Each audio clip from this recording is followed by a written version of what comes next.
On July 12, 2021, a teenager wandering through Greenbelt River Trail Park outside of Mitchell, Iowa, came across a horrific sight: a human skull impaled on a stick. After determining that the skull belonged to 29-year-old Angela Nicole Bradbury, investigators have charged 23-year-old Nathan Gilmore with first-degree murder. Gilmore and Bradbury crossed paths in April 2021 at the Cerro Gordo County Courthouse. Gilmore was there for a court hearing. Bradbury had been arrested for trespassing. The two apparently hit it off, and Bradbury allegedly left with Gilmore in the direction of St. Ansgar. But the 29-year-old, who was about to celebrate her birthday, was never seen alive again. After her family reported her missing, in February 2022, authorities confirmed that the impaled head and additional remains discovered in the park back in July belonged to Bradbury. Then, investigators started to retrace Bradbury's last known steps. Their investigation revealed some gruesome clues and led them straight to Gilmore.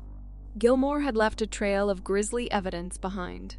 On August 26, 2021, he messaged a male friend of his ex-girlfriend and warned that he'd end up like the body they found outside Mitchell. Gilmore went on, writing, "The bubbling noise blood makes when air passes through the hole in the neck, before it reaches the mouth, makes me hard." About a year after Gilmore sent the Snapchat message, police executed a search warrant on his home. Bradbury's family had provided DNA and dental records, which helped to identify her body, and investigators had begun to piece together that she and Gilmore had met back in April 2021. The search warrant turned up some significant clues. A drawing was found affixed to a whiteboard in Gilmore's living room. This drawing depicted a satanic goat's head in the shape of a pentagram with what appeared to be blood spatters drawn on it. Written on the drawing, next to the goat head, were the numbers 0406, 0590, and 43.392.8. Investigators believe that the numbers are a concrete link between Gilmore and Bradbury. They think that 0406 represents the last day Bradbury was seen alive. 0590 could be an Urban Dictionary acronym slang for someone is tired of living, and 43.392.8 could be GPS coordinates for Greenbelt River Trail Park, where Bradbury's remains were found. What's more, investigators say that Gilmore changed his story multiple times. Gilmore initially said that he'd been in Greenbelt River Trail Park when Bradbury's skull was discovered, which was how he knew about the case. Then he admitted to meeting a woman at the Cerro Gordo County Courthouse, but claimed that he'd dropped her off. He changed his story again, according to investigators, when shown Facebook data that proved that he'd been at the park on April 6th. For now, Gilmore is being held on $1 million cash, only bail, and Bradbury's family is left to mourn her loss. According to Bradbury's obituary, she grew up in Mason City and had a special place in her heart for animals. She was always kind to the underdogs among us, and those who knew her were blessed by her hugs, beautiful smile, and special little giggle, the obituary read. She will be sadly missed by many family and friends.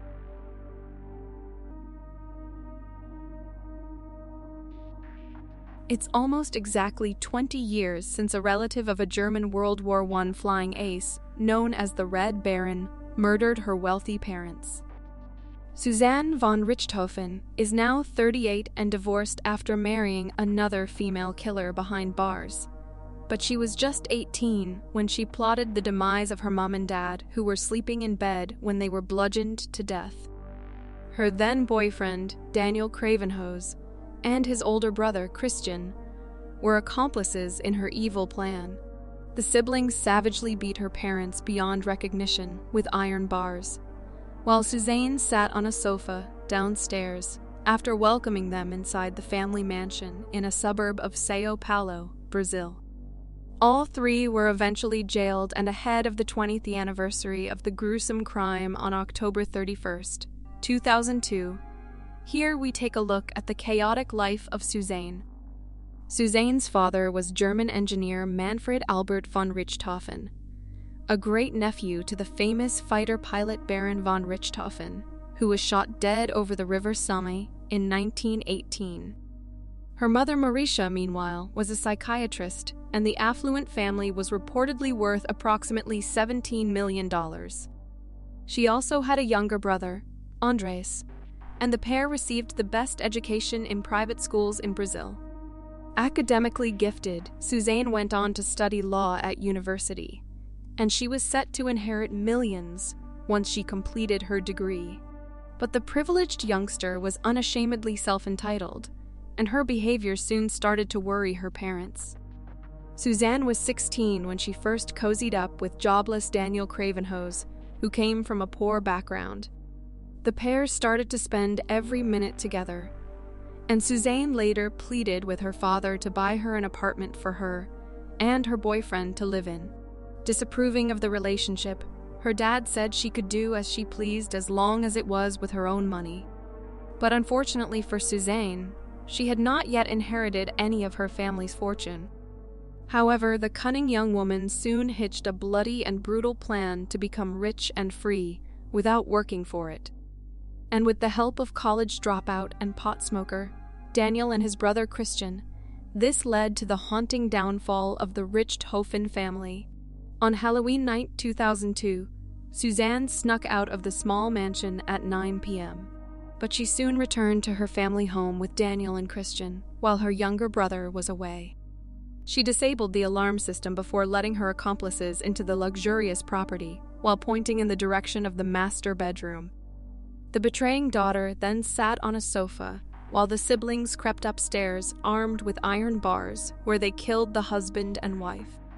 During the fatal onslaught, a plastic bag was wrapped around Marisha's head to finally stop her breathing. The trio then stole money and created a mess to make the horror scene look like a burglary attempt. Christian went to a fast food restaurant, while the lovers headed to a hotel before Suzane picked up Andres in the early hours and returned to the crime scene at just after 4 a.m. She then faked her shock by making out like she had just discovered the spine-chilling scene of her parents lying dead in their beds. The case became a public sensation, and neighbors reportedly grew suspicious when they spotted Suzane and Daniel celebrating her 19th birthday in the swimming pool in the days after her parents were reported dead. Police, meanwhile, were dubious about how the killers knew the code to disable the alarm system, and there were no signs of forced entry. Another red flag appeared when Christian bought a Suzuki motorcycle just hours after the crime in $100 bills, which left cops wondering whether it was the same cash stolen from the Richthofen home. With evidence mounting, it wasn't long before all three confessed to the murders. Suzane then blamed her boyfriend for corrupting her mind and pressuring her into it.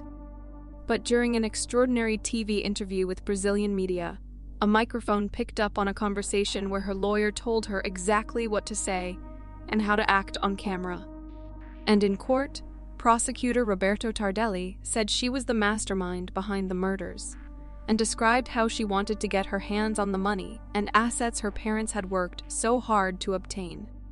In July 2006, the former lovers were sentenced to 39 years each for the killings, while Christian received 38 years for conspiracy. In 2014, Suzane refused a parole hearing so she could stay in prison with her new wife. This was after she married Sandra Regina behind bars, who had been sentenced to 27 years for her part in a child kidnapping and subsequent murder following an unpaid ransom fee. Reports suggested the pair met in the jail's clothing factory, but they later divorced when Sandra was freed. And last year, a schoolgirl was arrested after killing her dad to become famous after being inspired by the grisly Red Baron slaying.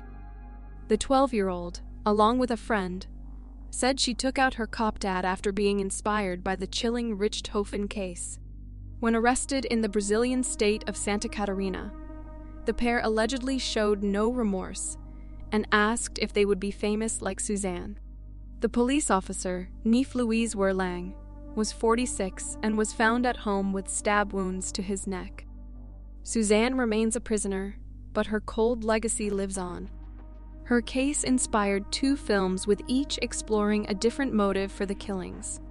One suggests she did it to inherit her family fortune, while the other claims her boyfriend pressured her into it. Suzane is now in a semi-open prison and is likely to be released between 2032 and 2042.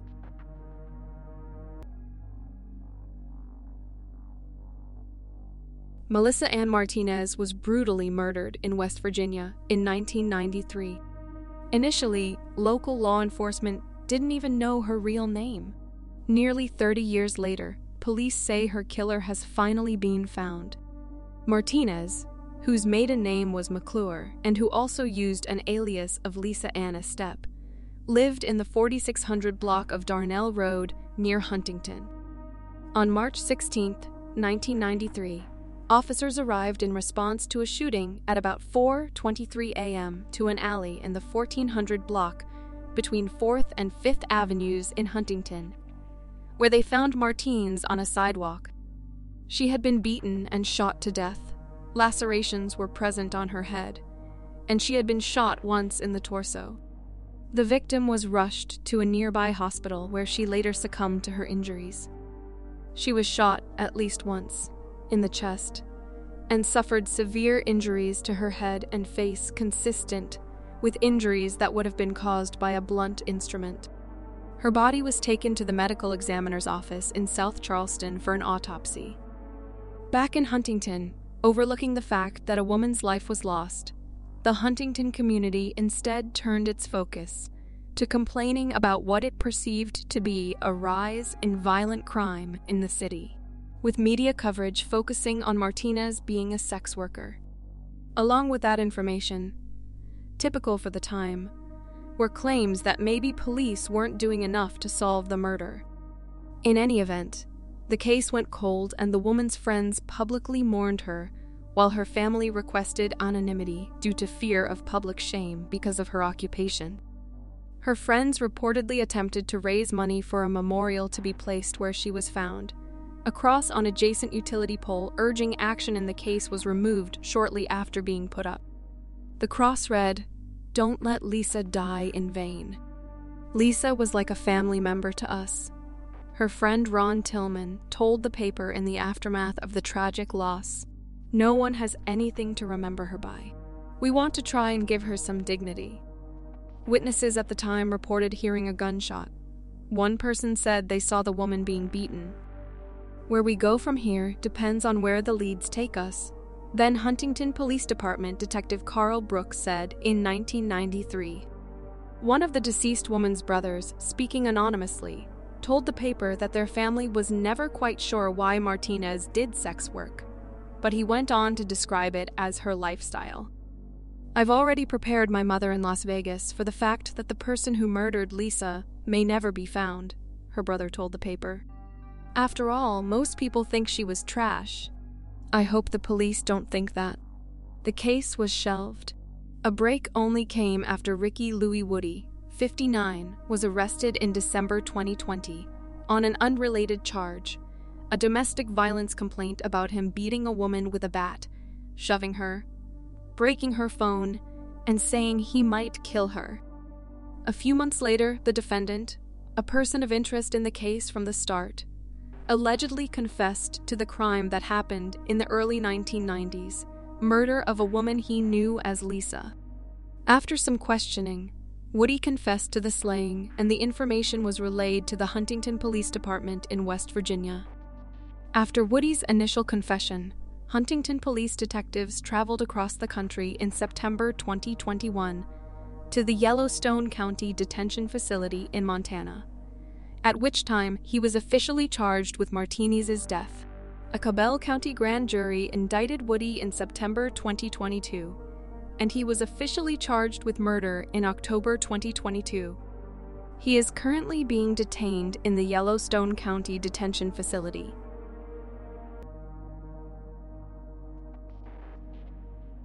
Investigators identified a 9-year-old girl's killer more than 50 years after she was abducted, less than a block from her Georgia home.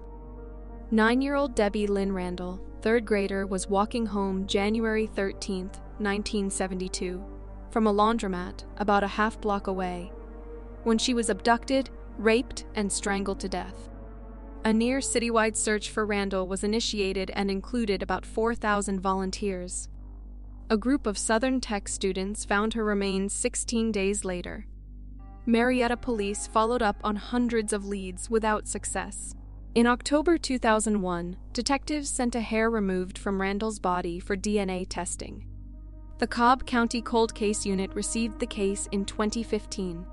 In May of that year, a piece of clothing from Randall was sent for an updated test. Both pieces of evidence were then used to create a partial profile of a suspect. John and Juanita Randall died in recent years without ever knowing who kidnapped, raped, and strangled their daughter after she went across the street from their family's home north of Atlanta, Georgia, to run an errand in 1972. But authorities never stopped pursuing the truth about Debbie's slaying, and in September of this year, their community learned the identity of her killer. By all indications, it was a stranger who ultimately died by suicide, authorities announced, citing the results of an investigation that combined evidence collected shortly after Randall's death, as well as DNA technology. William Rose, who was related to people living in the same apartment complex as Randall's family, had not been a suspect in the case until the DNA technology linked him to Debbie's murder.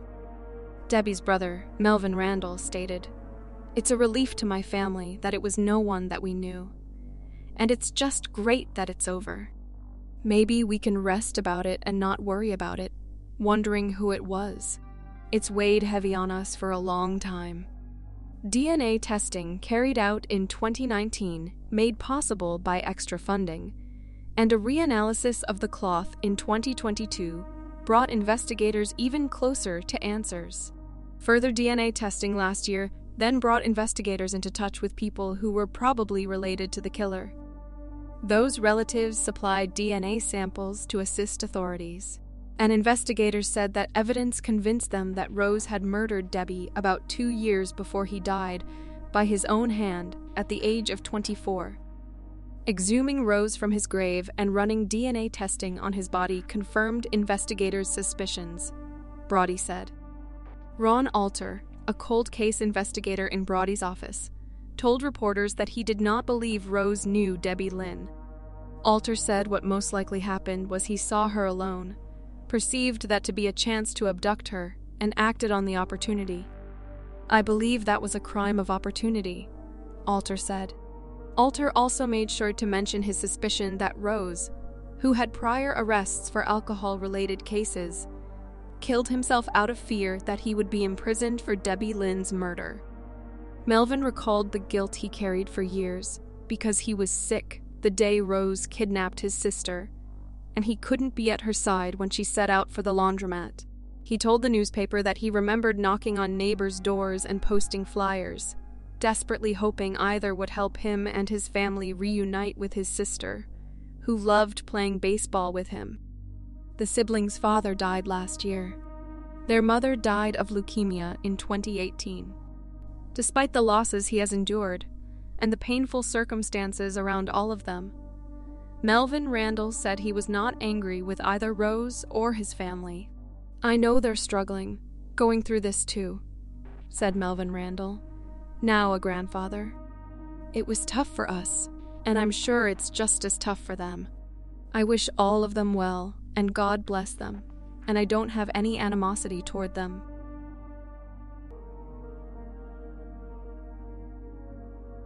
On November 29, 2011, Linda Kolman went searching for her husband after learning he had not shown up for work. She drove to the gym in Kingston, New York, where Tom Kolman worked out in the mornings. Linda found his lifeless body slumped back in the driver's seat of his sedan in the rear parking lot. The seat was almost fully reclined, and his pants were undone. It was in the Kingston Planet Fitness parking lot in Ulster County, New York. There was nothing in the car that would suggest anything of him being attacked, or anything obvious of physical trauma, said the detective. The car's location caught the attention of fellow detective Brian Revy and Lieutenant Kyle Berardi. It wasn't parked near a building. "That's the strange thing," Detective Revy said. "If you're gonna work out in the morning, you're gonna park close to the building." "I think we were interested," Lieutenant Berardi added. This whole case was odd. In Colorado, 1,800 miles away, Tom's ex-wife, Michelle Coleman Weber, couldn't believe that Tom, who seemed healthy, had died. "Tom's dead, I couldn't process it," she said. "Never crossed my mind that it could be anything other than something tragic, health-related." Michelle and Tom had been divorced for 12 years, but they remained close. They had 2 children, Jillian, who was then 15, and Bradley, who was 17. She had to tell the kids their father was dead. "I didn't know how I was going to say it, so I just figured just get it over with," said Coleman Weber. Nearly 4 years later, in October 2015, law enforcement authorities arrested dentist Gilberto Nunez, charging him with the second-degree murder of Tom Kolman, in addition to forgery charges for possessing fake Central Intelligence Agency documents. Detectives had collected circumstantial evidence suggesting that Nunez killed Tom, who suffered from sleep apnea, with a fatal dose of the sedative midazolam. Investigators also speculated Nunez had an incriminating motive for wanting to kill his then best friend. Nunez, who was in the process of separating from his wife, had been carrying on a nearly year-long love affair with Linda and wanted Tom Kolman out of the way. The homicide, which made national TV news, shocked residents of Kingston, a suburban city 90 miles north of New York City. In 2016, during Nunez's trial, Nanny sat through roughly 2 weeks of testimony that included Linda taking the stand to recount the intimate details of her 11-month fling with the dentist and his deceptive efforts to expose their relationship to Tom. The Kolmans and Nunez had children who attended school and karate classes together, which resulted in the trio striking up a friendship, Linda testified. After she began her affair with Nunez, she recounted, she began receiving text messages in early 2011 from a woman claiming to be having sex with Tom. Linda asked Nunez to help her verify whether the texts were authentic, because he had told her he was in the CIA, she said in court.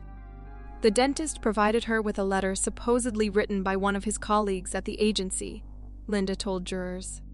The letter allegedly confirmed Tom's extramarital affair, but also, oddly, advised her to forgive her husband.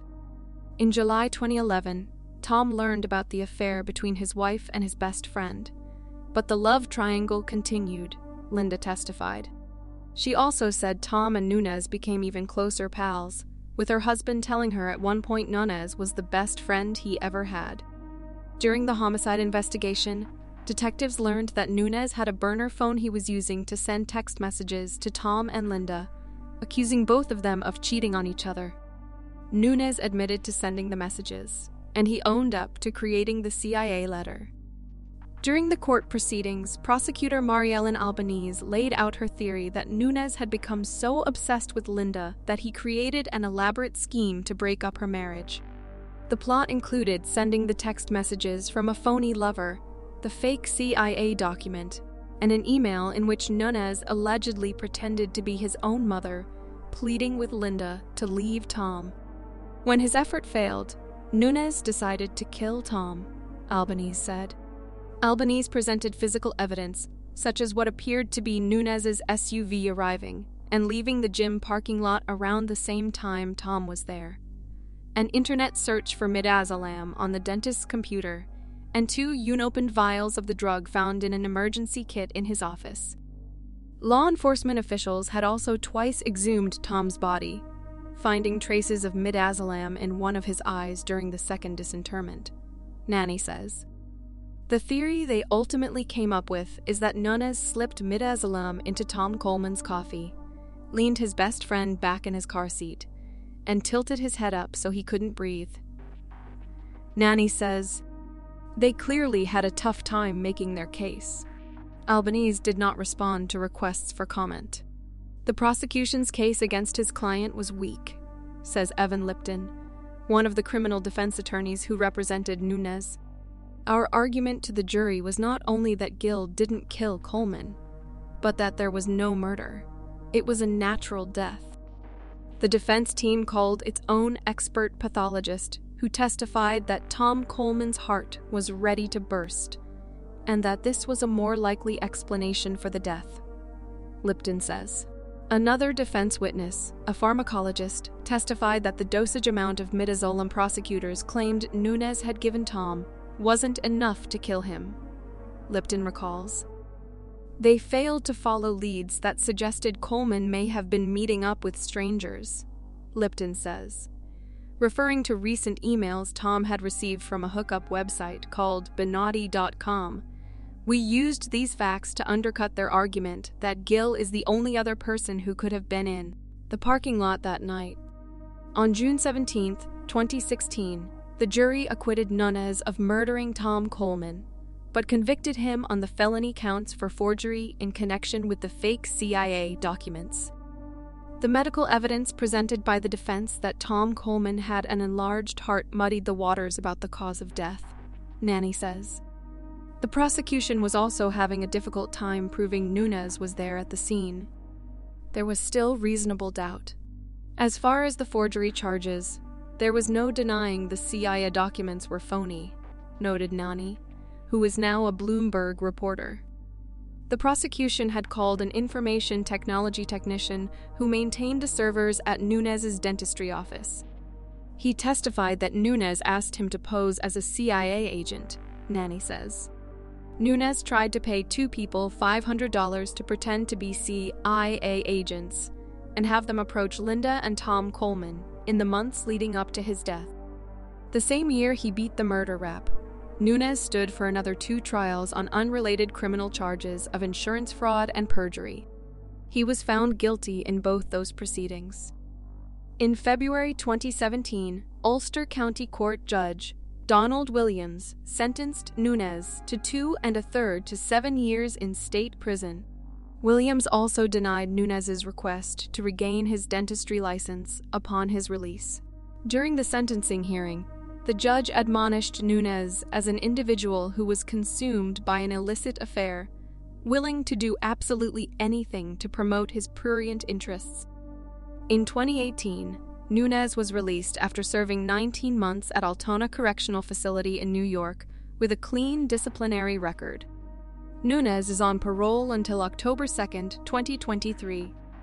Lipton stated he remains in contact with Nunez, who had his license to practice dentistry revoked by a New York State Review Board, but declined to comment on the ex-dentist's current occupation and what he's been up to the past 5 years.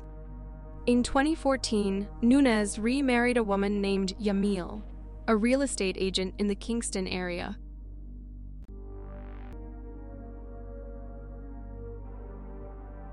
On May 16, 2022, Edna Suttles, 80, a beloved mom and member of a tight-knit South Carolina community, was found buried on a remote wooded property in North Carolina.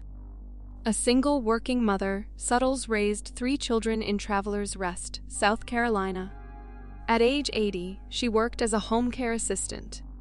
When she failed to show up for an appointment with a client, alarm bells rang. Edna Suttles was reported missing from Greenville County in August 2021. She was a grandmother of 6 and great-grandmother of 12. She was the owner of a 1 bail bonding, making her the first woman bail bondsman in South Carolina.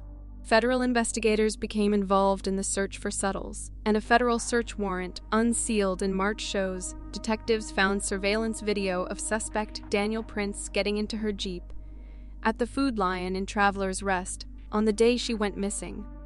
The warrant said Suttles' belongings, including a purse and her Jeep keys, were found hidden in a bee-box on Prince's property on Kaiser Road in Rutherford County. In the bee-box, investigators say they also found rope, zip ties, and rubber gloves. In May, her body was found in a wooded area off of Harris-Holly Springs Road in Rutherfordton, North Carolina.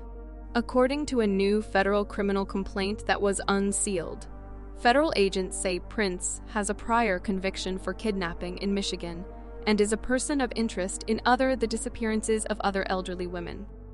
Investigators say they identified Prince through his Food Lion frequent shopper card. According to the court documents, when investigators initially questioned Prince about Suttles, he told them he was a handyman and considered Suttles a friend, but denied involvement in her disappearance. In October 2021, a cadaver dog was brought to Prince's property and alerted to a strong scent of human decomposition on a vehicle panel from Suttles' car and Prince's wife's car, which they say he used in kidnapping Suttles. At Prince's home, investigators say they found pill bottles for cyclobenzaprine, tramadol, and lorazepam that were prescribed to 66-year-old Nancy Rigo, a woman missing out of Charlotte, a yogurt container found in the B-box with Suttles' belongings that was bought at the Traveler's Rest Food Lion on the day she disappeared tested positive for these drugs. According to federal investigators, Prince was captured on surveillance video moving Suttles, who was motionless, to his wife's vehicle outside the Food Lion in Traveler's Rest and wiping down Suttles' Jeep, according to the court documents. Federal investigators say that after kidnapping and drugging Suttles, Prince zip-tied her and suffocated her with a bag. When Prince was questioned again in October, he told investigators he wanted to come clean about his sins and would relay details to a defense attorney about the deaths of 5 different people. Dolores Sellers died at home in 2017 at 88 years old. She lived in Charlotte but was born in Loris, South Carolina. She had 2 children and was a wonderful mother, said Justin Holloway, Assistant U.S. Attorney for the District of South Carolina. She was beautiful. She loved to sing and reminded family and friends of Elizabeth Taylor. Investigators say they later determined Sellers was killed by a lethal dose of prescription medication administered by Prince. Sellers' daughter, Nancy Rigo, is also a victim of Prince. She was a massage therapist who lived in Charlotte near her mother. She will be remembered mostly for her laughs, for her love and her spirit full of life, Holloway said. That infectious laugh is what her family members will so fondly remember. Prince shot Rigo to death in 2018. According to the court records, Prince was listed as having power of attorney for Rigo's bank account, which continued to receive Social Security deposits and had transactions almost every day after her disappearance. All daily transactions on Rigo's bank account stopped after Prince was arrested, according to the FBI. Rigo's family has received emails from someone claiming to be her since she disappeared, but the person always declined to meet or speak with the family. Leigh Goodman, a mother of 4 and an occupational therapist, died in 2018 at 61 years old. Leigh's love for the beach was surpassed by her love for her children. She never had it easy, but she didn't let life's hardships get in her way. Holloway said Goodman died within days of meeting Prince. Law enforcement believed that by late August 2021, Prince had established an online friendship with Suttles. He went to Traveler's Rest, laced her yogurt with a lethal mix of painkillers, and placed the bag over her face, they theorized.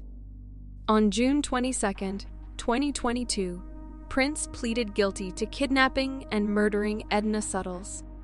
He also confessed to killing Leigh Goodman, 61, Nancy Rigo, 66, and Nancy's mother Dolores Sellers, 88. Prince is serving a life sentence without the chance of parole.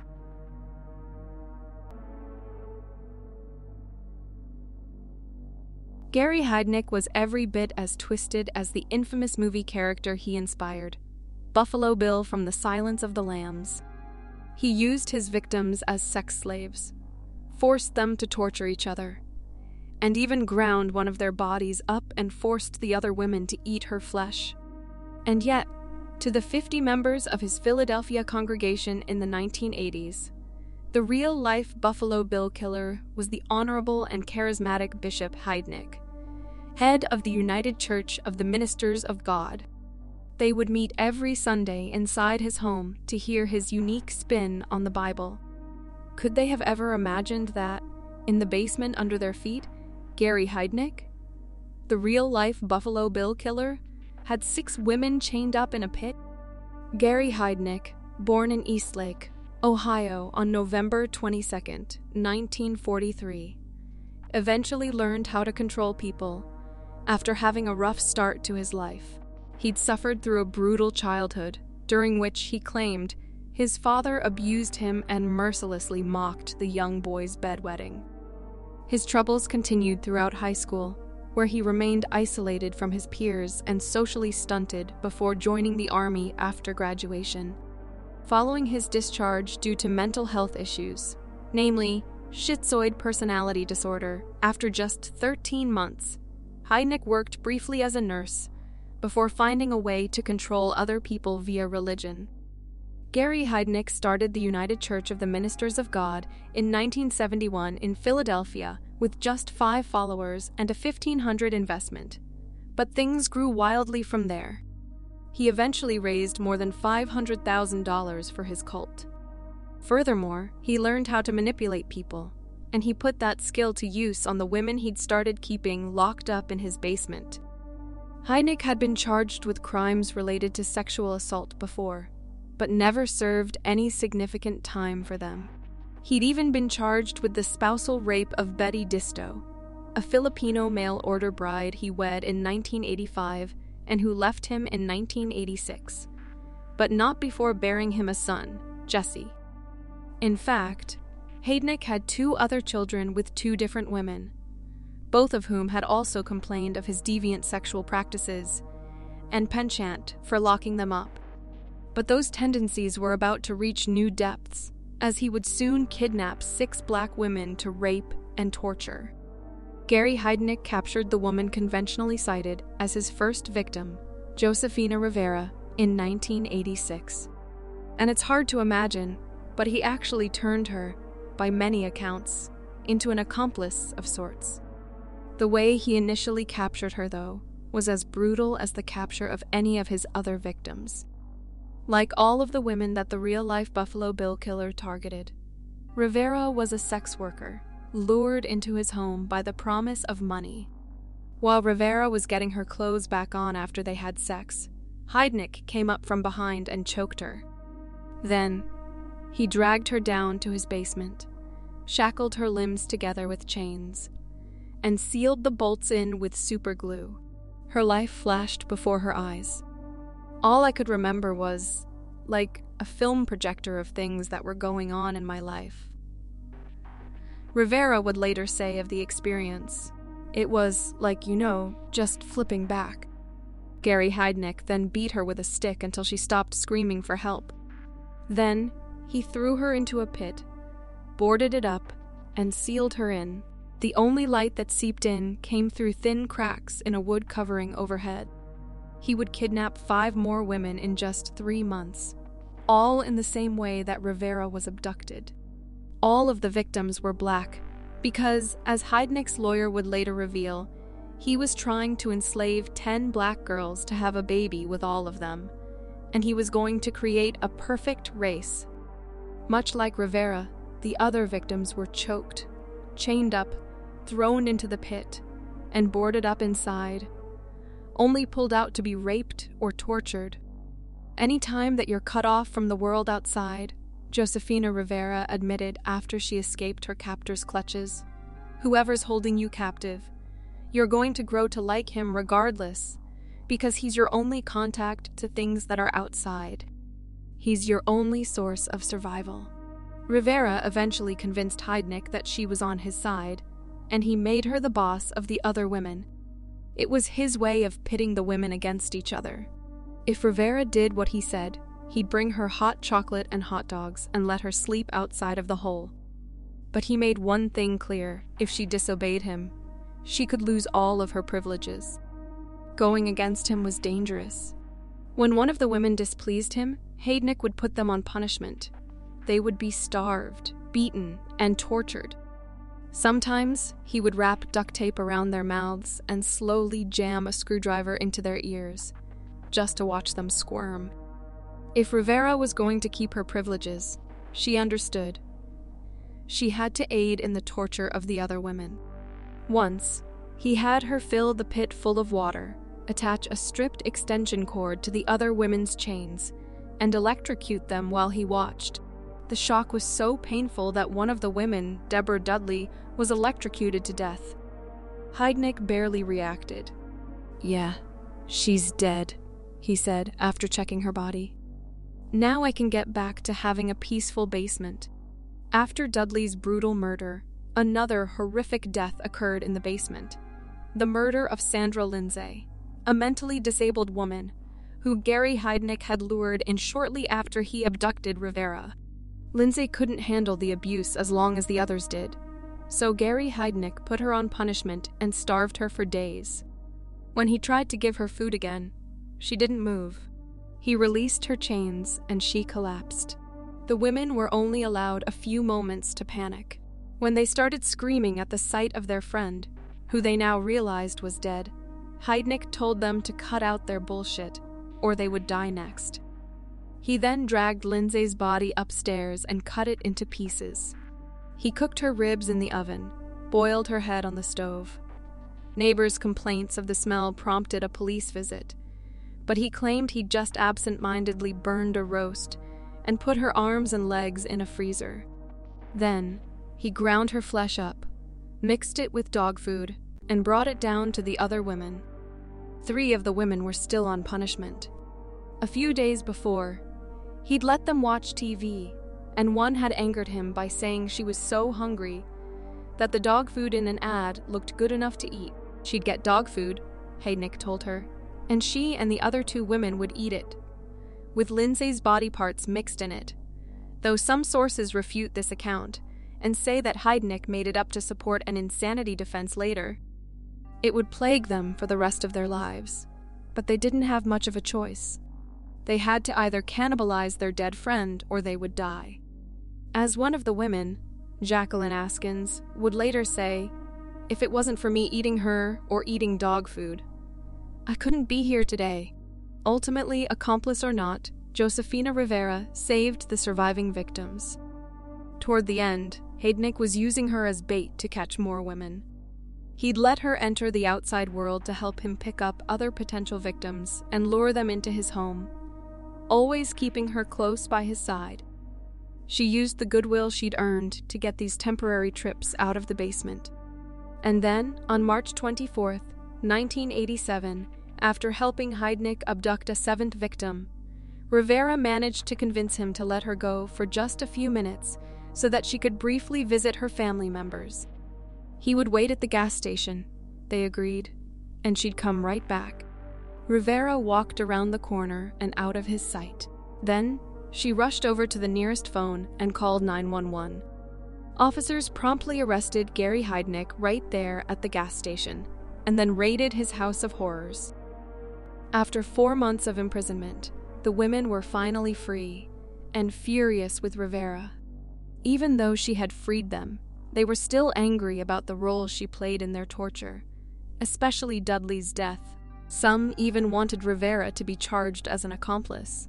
But in the end, Rivera was recognized as a victim as Heidnik was forced to face the court. Despite his attempts to get off on an insanity defense, Gary Heidnik was convicted in July 1988 and sentenced to death. He tried to kill himself in prison, and his family tried to get him off death row, but all to no avail. Finally, on July 6, 1999, Heidnik received a lethal injection and became the last person to be executed in the state of Pennsylvania. A decade earlier, while he was still in prison, Heidnik's infamous legacy in pop culture was secured when he inspired the character of Buffalo Bill in The Silence of the Lambs. The character's house of horrors and penchant for keeping women confined in a basement pit recalled Heidnik's crimes. As for Heidnik's cult, it's hard to say how much they knew. Even after he was arrested, they kept coming to church. While every news channel was blaring stories about Heidnik's den of victims and the way he abused them, his followers kept coming out to his house for Sunday services. At least one follower, a man named Tony Brown, helped Heidnik torture the women. He thought of himself as Gary Heidnik's best friend. He was there when Heidnik starved Lindsay to death, and when Heidnik dismembered her body and wrapped her limbs up and labeled them dog meat. Brown, however, was mentally disabled. He was a victim of Heidnik's manipulation, according to his lawyer, a man who fit the pattern of Heidnik's victims. He's poor, retarded, and black. According to Heidnik's neighbors, the members of his cult fit this description as well. He held these church services on Sunday. A lot of people came, one of his neighbors recalled. They were usually mentally retarded. Like Rivera, Gary Heidnik's followers were victims of his manipulation. But in a way, that's perhaps the most terrifying part of the story. Gary Heidnik wasn't just an unhinged sadist, willing to rape, torture, murder, and even cannibalize a basement full of women. He got people to help. If you enjoyed the video, please show your support by subscribing and liking the video. And turn on all notifications so you don't miss any future uploads.